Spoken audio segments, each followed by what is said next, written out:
Just before we start this episode, we wanted to do a little tribute to Christopher Lee, who sadly passed this week. Well, the whole point of this podcast is to delve into things that are geeky and a little bit cult. Christopher Lee was the king of cult, I think it's fair to say. There's so many things which we could and maybe will talk about in the future. Exactly. He was Dracula, he was Sherlock Holmes, Frankenstein's monster, he was in Star Wars and Lord of the Rings. Yeah, ridiculous. And as we touched upon in this episode, he was one of the all-time great Bond villains. It's quite coincidental that we do briefly mention him in this week's podcast, which we actually recorded before the news broke. Yeah. I think the word iconic is sort of thrown around a bit too freely, a bit too casually. But Christopher Lee, I think it's fair to say, was a true icon of film and television, who we sorely missed by us, and I'm sure many like us. Be that word our sign of parting, bird or fiend. I shrieked, upstarting, get thee back into the tempest and the night's Plutonian shore. Leave no black plume as a token of that lie thy soul hath spoken. Leave my loneliness unbroken, quit the bust above my door. Take thy beak from out my heart, and take thy form from off my door. Quoth the raven, nevermore.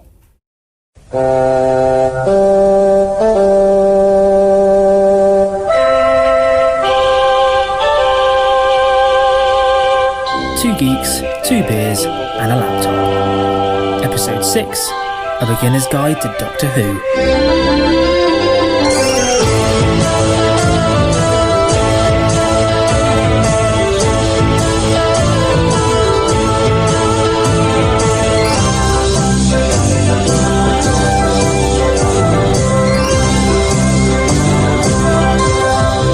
Clara, be my pal. Tell me, am I a good man? I don't know. Neither do I. Hello, and welcome to episode 6 of Two Geeks, Two Beers and a Laptop, with me, Morgan, and Tom. Hello. Today we're going to be looking at... This is basically where I get to have a little bit of fun, because this is my area of expertise. This is like you and your element. Yeah. Isn't it? Anyone who knows me knows that, I'm a massive geek, but my number one area of geeky expertise is Doctor Who. And this is the biggest moment of this was when we were at a bloody Christmas fair thing. We were at Winter Wonderland in London, yeah. And we were just having a beer, and this guy comes up to us and goes, "Sorry, are you Morgan Jeffery?" Yeah. And I was like, God's sake. Yeah, I did, for work I do a series of sort of Doctor Who review videos, and I got spotted. I guess I'm a very, very, very, very minor celebrity, but only to a certain roster of lovable geeks. You were on Channel 5. You did a little, what was it? The scariest villains or something? I was lucky enough to be selected, Tom, as a talking head on Channel 5's, I think it's Scariest TV Villains. 100 Scariest TV Villains. Couldn't even know what it's called. Yeah, I don't know. I haven't watched it since. My mum's got it on the Sky Plus. So, yeah. Anyway, so this week I'm going to be sort of presenting a beginner's guide to Doctor Who. So if you're listening to this and, like I do, you have a friend who's a bit of a Doctor Who noob, but you want to get them into it and they're sort of willing to try it, I've developed a plan. It's a 5-stage plan. Good. As to how you get someone hooked. Because this is my thing, because it's tricky. Because obviously Doctor Who's so big and there's important. 50 plus years of it. It's intimidating. And a lot of it is going to be old, and I hate to say it, but very dated looking. Yeah. And I don't know if I'm going to be bothered with any of that. This plan is I reckon it's going to turn you. Alright, cool. Alright, so at this point, I just want to get a sense of what is your basic knowledge of Doctor Who? How much do you know? Next to nothing, really, let's be honest. In terms of like actual knowledge of plots and stuff. Yeah. I mean, I know who the Doctors were, who played them. It would take me a while to know what order. Yeah. And as you know, the very basic premise. Yeah. Yeah. But not enough to know enough, if you know what I mean. Yeah. And I watch the Christmas special every year because it's on. Yeah. And sometimes it's good, sometimes it isn't. I believe you are a fan, though, of the KLF's bizarre 1988 mashup novelty pop single, Doctor in the TARDIS. Definitely. Right, well, let's first off, let's have a little blast of Doctor in the Fantastic. TARDIS. Ignore the Gary Glitter bit. Say that.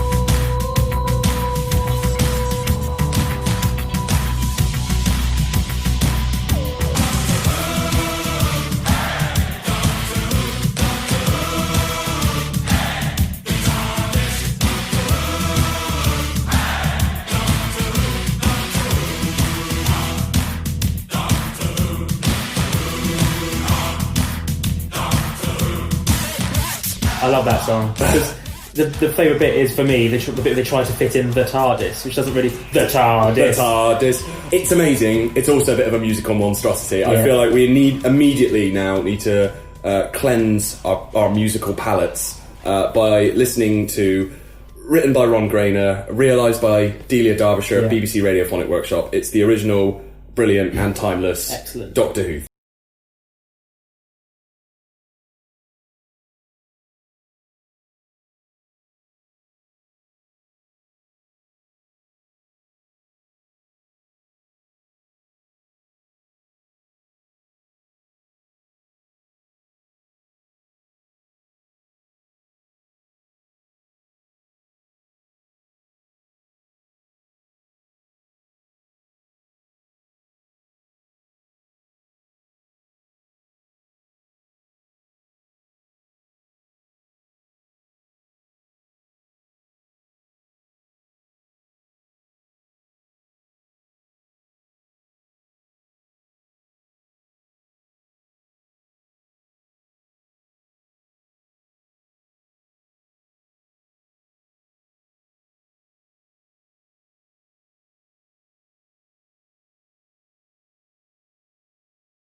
I can feel it. The ground beneath our feet is spinning at 1,000 miles an hour, and the entire planet is hurtling round the sun at 67,000 miles an hour, and I can feel it. We're falling through space, you and me, clinging to the skin of this tiny little world, and if we let go, that's who I am. The place to start, I would argue, a Doctor Who newbie, start with Matt Smith's first episode. Oh, really? The 11th Hour. That's where I say Tennant. you start. No, because David Tennant's first episode, I like it, but it's a Christmas special. It's very much tied to the previous series. It's not a good starting point. Whereas Matt Smith's debut is a kind of relaunch for the series, and it's more or less standalone. It works as an introductory episode, which is crucial, but it's also just brilliant, and it's kind of, it's not quite light on scares, but it's kind of, it's funny and it's entertaining. Matt Smith's absolutely brilliant in it. He's sort of, in terms of, doctors making their debuts in their first episode, he gives one of the best debut performances. Is he your favourite of the new Doctors? Of the new, so post 2005, Matt Smith is my favourite, yeah. And I just think it's a brilliant episode because Russell T Davies and David Tennant, they kind of took Doctor Who to newfound heights of popularity. And then they both left.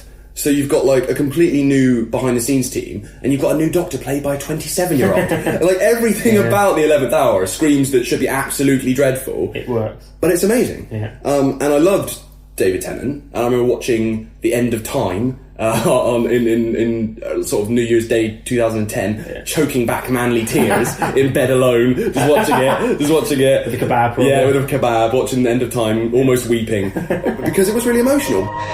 I don't want to go.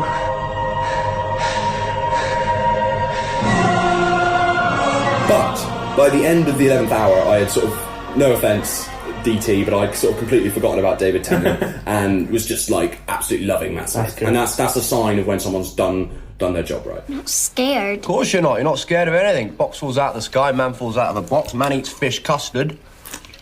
And look at you. Just sitting there. Next you move on to stage 2, modern masterpieces. Now at this point you delve into David Tennant. Oh right, so you don't... So what you do now is you watch Blink. So how many of Matt Smith's have I watched? You've only watched the one. So the one episode. This is what I'm saying. Okay. This is just give you a grounding in Doctor Who. Cool. So you start off with the 11th Hour. You then move on to Blink, which is the episode that first introduced Weeping Angels. I've heard a lot about this, but I've never seen it. You've never seen Blink? I've never seen so this is why you need to take my Doctor Who for a beginner's guide. Yeah. So, but you know the deal with the Weeping Angels. If you do blink, they get closer to you. Yeah, they're statues, but if you blink, that's when they can get you. What happens if they get to you? Wow. They don't just kill you, they send you back in time, so you're like torn away from your family and friends and like stuck in the past, and so you sort of die, but just, really slowly. So like they can touch you, you'll vanish, and then your family and friends will go, oh, there's Tom Eames' grave, and then it'll be like because he went back to the 60s and lived his whole life but died. Shit. Yeah. It's a good idea, right? It's good. And I still, for many reasons, I think Blink is kind of like a quintessential modern Doctor Who episode for me, because it's just, I remember going to the pub, the week after it aired or something, and all my mates were talking about Doctor Who. Yeah. And that never happens. No. And everyone's like, "Did you see that Doctor Who episode? That was scary, that was good." And like, that never happens. I think in terms of its impact, few episodes have sort of rivaled Blink. The angels are coming for you, but listen, your life could depend on this. Don't blink. Don't even blink. Blink and you're dead. They are fast, faster than you could believe. Don't turn your back. Don't look away, and don't blink. Good luck. In today's age of making films out of anything, I'm surprised no one's gone, should we just take the idea of that story and make it nothing to do with Doctor Who, but make it its own film? Stephen Moffat, he said something, I'm sort of paraphrasing once, but he said something like, when you come up with a good concept for a Doctor Who episode, when you say, there goes that film idea. It's that sort of thing, like a lot of the great episodes could be great self-contained kind of adventure horror movies. So you got the reason I think Blink is great, but I think the reason you start with the 11th Hour is Blink doesn't feature the Doctor much. He's kind of a background character, whereas 11th Hour gives you more of a grounding in the Doctor's character. Yeah. Follow that up with Midnight. Have you ever heard of Midnight? Right. Another David Tennant episode, which, like Blink, is sort of quite standalone. And you're going to sniff at this. So it's sort of about the Doctor being stuck on a tour bus in space, and it's got Hitchhiker's Guide to the Galaxy, and it stars Carol Jackson from EastEnders. but right, it's about the Doctor's stuck on this tour bus, and kind of like an evil presence invades the bus, and you never see it. You can't, like, it's invisible, but it starts possessing people, and then it gets really claustrophobic, and everyone turns against each other. And just the acting and the performances are absolutely brilliant. And I think, like, along with Blink, it's kind of as scary as modern Doctor Who has ever been. And then at the end, one person gets possessed by the monster, and they commit suicide by jumping out of the bus. And that's it. You don't know if the monster's defeated. You never find out what it is. And it's absolutely terrifying. Does it ever come back to it? Not yet. But it's like, it might. Maybe I'd love, but I kind of like the ambiguity. Yeah, which I never say that. I like stories that I like it. Yeah, no, I hate people who say, "Oh, the end of The Sopranos is so great because you don't find out what happens." No, tell us what happens. You failed as a storyteller if you don't. Ambiguity is not an ending. Yeah. So I hate that. But I like this. It's kind of, I like scary ambiguity. Right. Not just I was too lazy to come up with a proper ending for Tony Soprano. Yeah. I like it where it's like, you don't quite know what the motivations of that monster were. That's scary. I like that. Why are you repeating? Why are you repeating? What is that, learning? What is that, learning? Copying? Copying? Absorbing? Absorbing? The square root of pi is 1.772453850905516027298160748333411. Wow. So you've done 11th Hour, Blink, Midnight. At this point, if you're still, hooked at this point, you got stage 3, delving into the classics. Okay. All right. So this is where you start going into old Doctor Who. So if you think of classic Doctor Who, to you, who is the most famous classic Doctor? Tom Baker. Tom Baker, exactly. I'm the Doctor. Who are the most famous monsters? Daleks. Daleks, exactly, spot on. So, what does that lead you to? You go to 1975's Genesis of the Daleks, which is Tom Baker's fourth story. And basically, again, it's got a great concept. He's sent on a mission by his people, the Time Lords. He's a Time Lord. Yeah.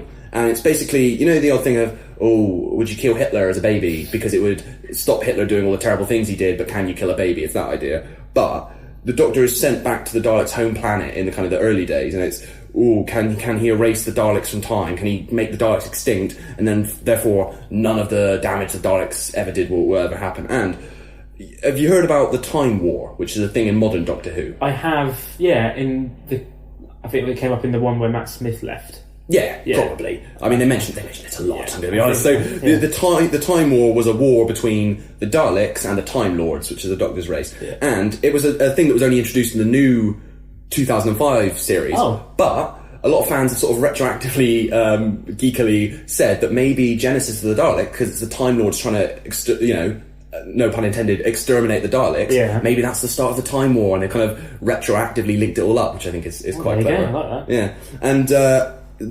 Genesis is probably best known for it introduces Davros, who is the creator of the Daleks. I have seen clips of, and it's fucking terrifying. Yeah, as a kid, it's a bit like Mumra in Thundercat. This kind of weird, sort of gnarled, grotesque creator, and Michael Wisher, who plays him, absolutely brilliant, and Tom Baker just kind of, he's had a few episodes to settle in by this point. He's at his peak, so I'll just play this little clip now from Genesis of the Daleks, one of my favourite moments. Davros, if you had created a virus in your laboratory, something contagious and infectious that killed on contact, a virus that would destroy all other forms of life, would you allow its use?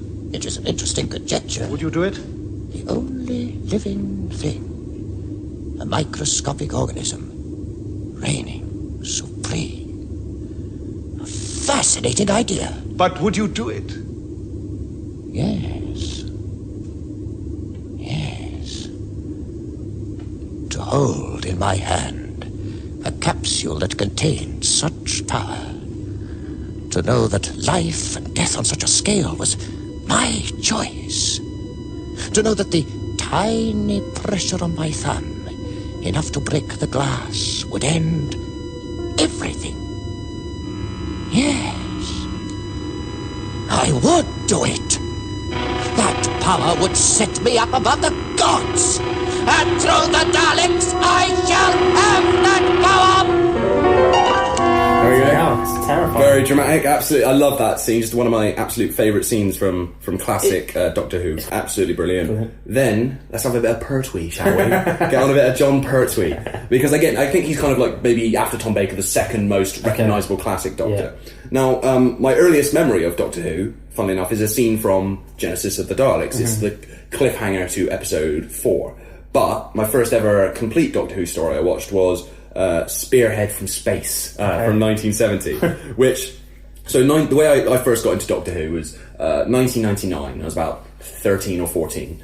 And on BBC Two there was a Doctor Who night. I remember like a themed night, yeah. And they were showing documentaries, and they showed a few old episodes and interviews with the cast and that kind of thing.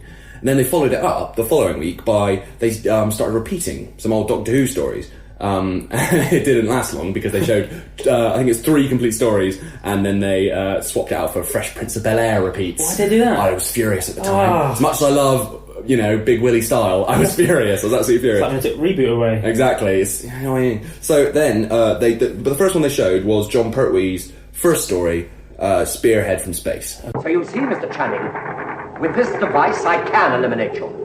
No one can destroy the Nestine. And that's kind of an iconic story for many reasons. As I say, it's John Pertwee's first Doctor Who story of the 1970s, also the first Doctor Who story in colour, but also it introduced the Autons, who are were in Rose as well, the first Doctor Who story when it came back. I think because they're such classic monsters, and they are plastic dummies come to life, because there's basically this alien intelligence called the Nestine consciousness that can, for reasons that are never really explained, they can only inhabit things made of plastic. Okay. And so they take over, and there's this very famous scene in Spearhead from Space where window shop dummies spring to life and smash their way. Well, I think one of the great things about Doctor Who is it just has this power to make things that are ordinary extraordinary. Yeah. So just as Blink made statues scary because you think, is that statue a weeping angel? So Spearhead from Space, and it makes shop window dummies scary, because like, what if it's an Auton? What if it springs to life? You wouldn't want to go to your kitchen afterwards in fear of just things. Yeah, exactly. And then there's another story called, a sequel to Spearhead called Terror of the Autons, which actually got complaints at the time because it had things like, like a little troll doll that came to life and started killing people, and flowers that sprayed like plastic cling film over your face and suffocated you. It got like pretty dark, and people at the time complained. So yeah. Alright, so you've watched some sort of modern masterpieces, you've watched the best of classic Doctor Who. Yeah. I think if you're still hooked at this point, you're ready then, at this point, to then go back to the beginnings of Doctor Who, because basically if you're still watching at this point, you're ready. And at this point you're ready to watch the first ever episode from 1963, which I do love, and it's called An Unearthly Child. So basically the first ever episode starts out and there's just a couple of teachers at this school, and because Doctor Who was originally meant to be sort of educational for kids, one's a science teacher, one's a history teacher, so they can talk about science and history. Anyway, they got a student who is this young girl who's like, oh, she's a bit weird. So they think, we'll follow her home for one day. The sort of the slightly dubious elements of that I never really followed up. Why haven't these people in their 30s got better things to do? Why don't they go down the pub? Anyway, they sort of follow her home. Turns out she lives in a junkyard. And her grandfather, who's her only relative, is the Doctor. And at this point, and he's William Hartnell, who's the first Doctor, this old dude, and so he is, but he can't be, right? What, her grandfather? Yeah. He is her grandfather. So in the first ever episode... I thought he was an alien. He is an alien. Is she an alien then? Yeah. Oh. So in the first ever episode, the Doctor has a granddaughter, and actually for the first series in a bit, he has his granddaughter Susan. What happened to her then? She, in the Dalek Invasion of Earth, which is the second Dalek story, which got remade into the second Peter Cushing film, she basically meets a guy they land on a future Earth invaded by the Daleks, and she falls in love with one of the resistance fighters and goes, well, I'm going off to have my own life. And actually, now we brought that up, I'm going to play the scene where Hartnell, or the first Doctor, says goodbye to Susan, because that's actually really sweet and lovely. During all the years, I've been taking care of you. You, in return, have been taking care of me. Grandfather, I belong with you. Not any longer, Susan. You're still my grandchild, and always will be. But now, you're a woman, too. I want you to belong somewhere, to have roots of your own. With David, you'll be able to find those roots, and live normally like any woman should do. Believe me, my dear, your future lies with David, and not with a silly old buffer like me. One day, I shall come back. Yes, I shall come back. Until then, there must be no regrets, no tears, no anxieties. Just go forward in all your beliefs, and prove to me that I am not mistaken in mine. Goodbye, Susan. Goodbye, my dear. There you go, leave Susan behind on a future Earth. Yeah, very good. One of Hartnell's greatest moments, that. Does like his Earth family, do they ever come back? His Earth, so you mean... Or ancestors or descendants? Not in Doctor Who, the TV... I see what you mean, he's got like a family on Earth now, technically. Yeah. Not in the TV show, but you know, Doctor Who obviously has this huge expanded universe of books and audios. We talked before about in Terrorhawks, about Big Finish, who make these audio dramas. And they've explored a thing where Susan comes back with her son, who's half human, half Time Lord, and they meet Paul McGann's Doctor. And actually, the Doctor's great-grandson, I guess, is played by Jake McGann, who's Paul McGann's son. So it all gets very... Grace says that you have a big secret. I'm half human. On my mother's side. I'm surprised they haven't done that more often, though, to bring the Doctor's family... I guess if you did it now in like a Peter Capaldi episode, it'd be a bit confusing to just go, and this is Susan from 1964. You know, people will be like, what? You know. But then Doctor Who fans are mostly like you, aren't they? So. Well, yeah, but like your average punter watching on a Saturday night, they always have to, for some reason, they have to consider them too. So if I'm starting with Hartnell, did the early Doctor Who suffer the Likely Lads situation where they lost some episodes? Yeah. Oh, okay. This is an interesting thing. Yeah. So unfortunately. A lot of from John Pertwee on, so 1970 on, all Doctor Who exists. 60s Doctor Who, none of the ones I've picked out here, but a lot of 60s Doctor Who has been junked and erased because it was basically they thought, well, there was no such thing as DVDs or VHS. There weren't even really repeats much.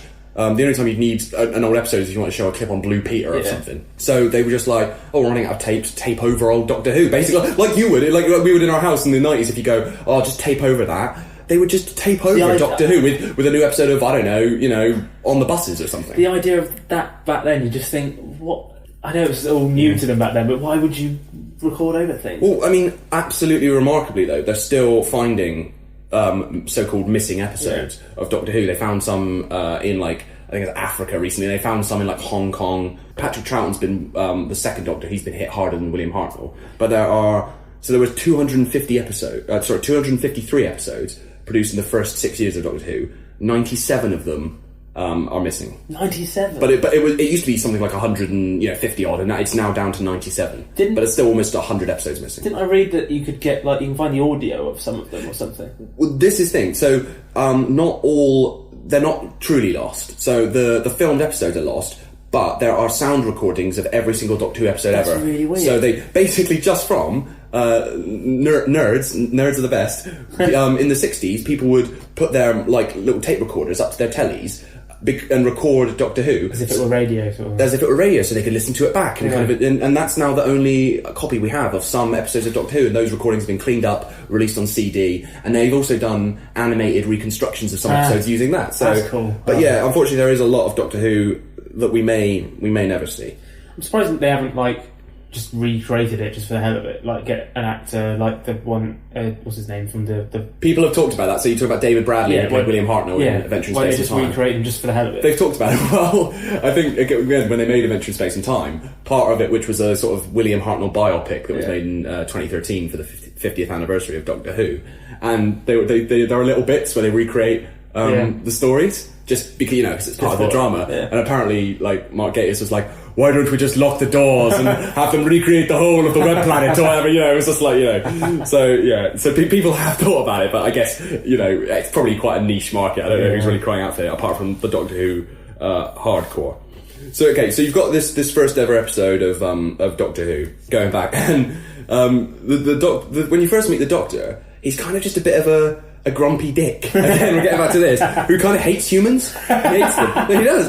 But what's brilliant about the William Hartnell era is you watch him, he kind of transitions from being this kind of scheming old grouch to becoming a hero, and that's really nice to watch. Excuse me. What are you doing here? We're looking for a girl. We? Well, good evening. What do you want? One of our pupils, Susan Foreman, came into this yard. Really? In here? Are you sure? Yes.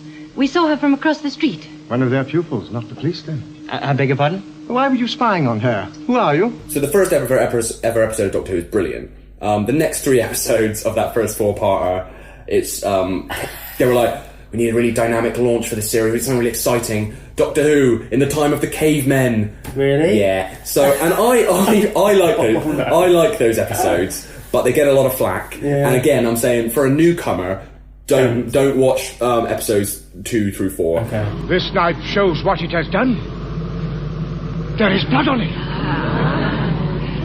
Who killed the old woman? I did not kill her. You killed the old woman. You skip straight to the second story, Hartnell story, because you've got Daleks again. Everyone loves a Dalek. Good. Then, if you are particularly loving the first Doctor, not essential, but sort of recommended, there's a story called The Aztecs, which is one of, I think, my favourite William Hartnell story. And they go back to the time of the Aztecs, and it's kind of danger and daring do, but it's got like a really sweet little subplot where the Doctor falls in love with like an Aztec lady, and it's like and it's really romantic, and it's sort of like like Last Tango in Halifax, but in 15th century Mexico. It's really nice. The tomb is sealed now. Surely the builder had some way of opening it. My knowledge is too limited to answer you, but the builder's son may know. Yes, because I don't wish to pry into family matters. No one could think that of you. I shall arrange a meeting. Oh, my dear, how charming of you. When shall it be? Oh, any time. Today? An interested mind brooks no delay. Yes, and I'm sure that's true of you too. It was true. And I am content to spend the time here like the others. Oh, but their minds are old, Kameka, and that's something I'm sure yours will never be. Your heart is young, true Doctor. And then, so then you follow it up with, we talked about him just a moment ago, Patrick Troughton. And I think he's my favourite Doctor of all. Really? So Matt Smith's my favourite modern Doctor. Of all the Doctors, Patrick Troughton's my favourite. But he's the one with the least, not the least, but... Yeah, the least episodes remaining. I just love him from what I've seen, just because I think he's kind of, as much as William Hartnell's great, he's kind of like slightly darker, slightly more brusque Doctor. And Troughton is kind of the Doctor that every actor since has tried to be. Is he the one with the flute?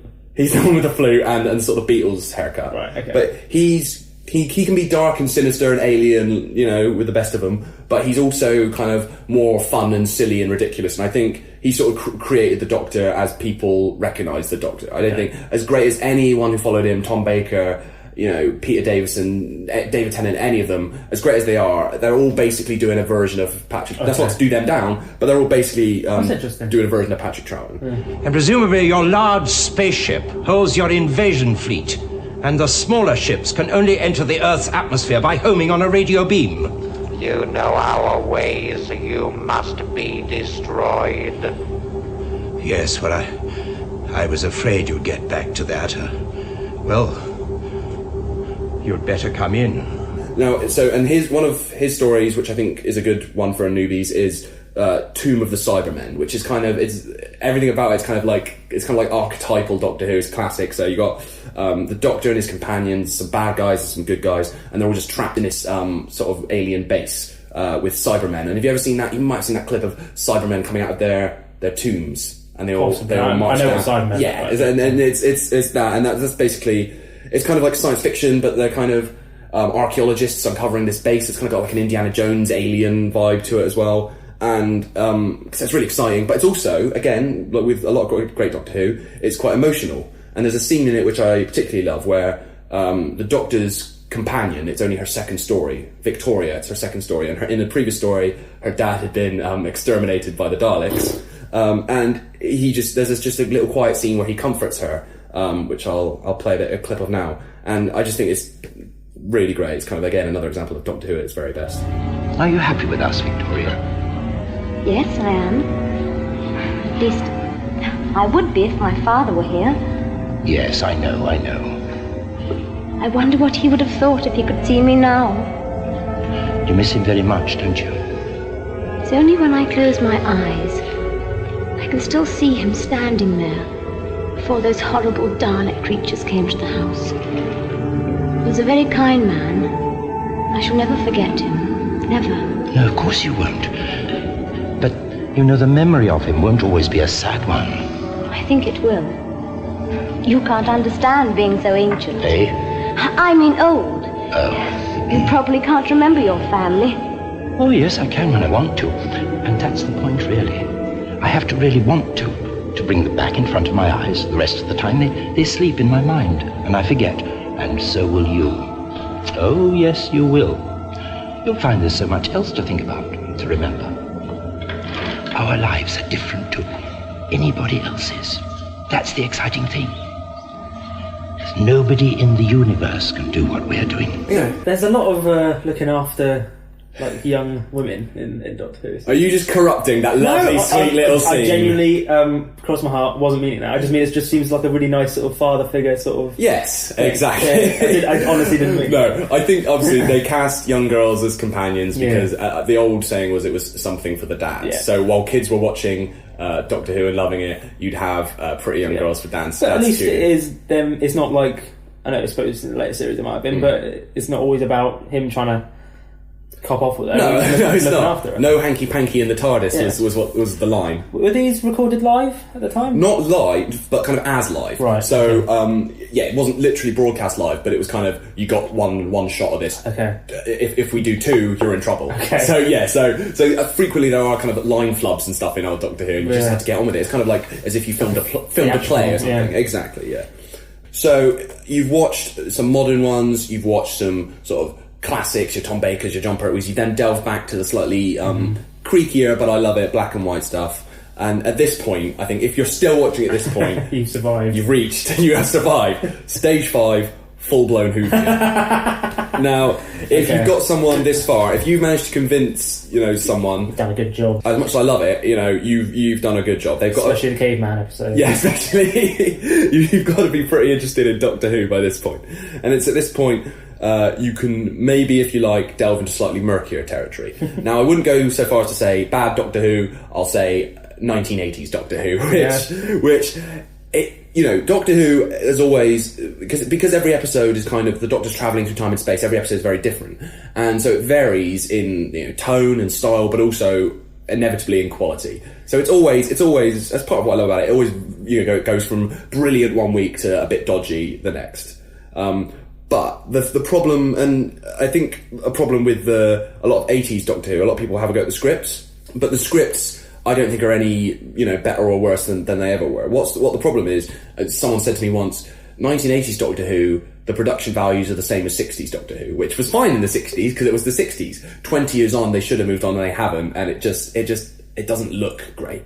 And you have to forgive it a lot more. So who was in the 80s? Was this Colin? So it's Peter Davison, Colin Baker, Sylvester McCoy. Right. It's not traditionally regarded as Doctor Who at its peak, but I think a lot of that is just down to how it looks. Yeah. It looks a lot shoddier, but if you are able to kind of use your imagination and look beyond its production limitations, I don't think the scripts are any better or worse. It has its duds, but it also has, some real classics. I think at the time it was being outclassed a little bit because you had great 80s science fiction movies, and stuff like in TV shows in the US like Star Trek The Next Generation, which you watch some of that now and the CGI doesn't look that dreadful. No. You watch Doctor Who, but you need to kind of see past the dodgy model shots and the monsters. You need to see past the Merca and the magma monster. Hang on, I'll show you a little bit of the magma monster. But ironically, the magma monster, I was going to say, if you are going to show someone 80s Doctor Who, there are a few episodes that you should try out. And one of them is The Caves of Androzani, which is 1984. It's Peter Davison's final Doctor Who story, and the script is written by Robert Holmes, who was one of Doctor Who's sort of regular, most celebrated writers. And basically, the script was so good that Peter Davison was like, "Oh shit, can I stay for a full series?" And they were like, "No, we've hired Colin Baker's here, mate. You got to go." And he was like, because it's a really good episode. No, I slip hands in the air over here. Why? Because I'll kill you if you don't. Not a very persuasive argument, actually, Stubbs, because I'm going to die soon anyway. Unless, of course, I'll give it to a count of 3. Unless, of course, I can find the antidote. I owe it to my friend to try because I got her into this. So you see, I'm not going to let you stop me now. Which is what I'm saying. The script is great, but film surely. But you've got this thing which looks like a pantomime horse. It's absolutely ridiculous. The magma monster. Look at the state of that. Christ Almighty! Put a picture of that on the website. The magma monster is absolutely honestly dreadful. looks worse than Terrorhawks. Yeah. Doesn't it? Yeah. And there's another thing which is one of Doctor Who's other famous all-time worst monsters called the Merca, which that was not in such a great story. He didn't have a great script to back it up. A story called Warriors of the Deep. That's the Merca. Don't even know what I'm looking at there. Yeah. Is that his eye? Yeah, it's like a bloke. Basically, Okay. It is literally a pantomime horse. That one. But my point is, it doesn't look that great, but I maintain the kind of the quality of it is no worse if you look really deep in it. So is this like the Roger Moore equivalent? Well, no, because Roger Moore, some of the Roger Moore Bond films are just bad. There's no, but much as The Man with the Golden Gun has a bad script, but Christopher Lee, these things have some of them have great scripts but dodgy monsters. Okay. Kind of the flip of Man with the Golden Gun. But Caves of Androzani is worth watching if you're going to delve into the 80s. Revelation of the Daleks, which is 1985, which is the final story of Colin Baker's first season, which is the 6th Doctor fighting Daleks and Davros, and that's pretty good. I see you've been busy. Whereas you have been stupid, Doctor. Prerogative of a Time Lord. I must say I'm surprised to see you. The last time we met, your ship blew up. I thought with you on board.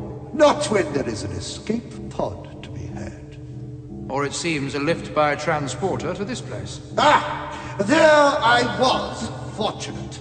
Oh, I like the statue, by the way. Very good likeness. Though really, you shouldn't have bothered. There's also the second to last, sort of penultimate ever Doctor Who story in 1989, Curse of Fenric. There's a lot going on in that. But it's basically the 7th Doctor, Sylvester McCoy, and he's fighting vampires and an ancient evil spirit, but in World War II. That's cracking. I love it, A Curse of Fenric. The Time Lord finally understands. You think I didn't know? The chess set in Lady Painful's study? I knew. Earlier than that, Time Lord. Before Cyberman. Ever since Ice World, where you first met the girl. I knew. I knew she carried the evil inside her. I think I'd have chosen a social misfit if I hadn't known.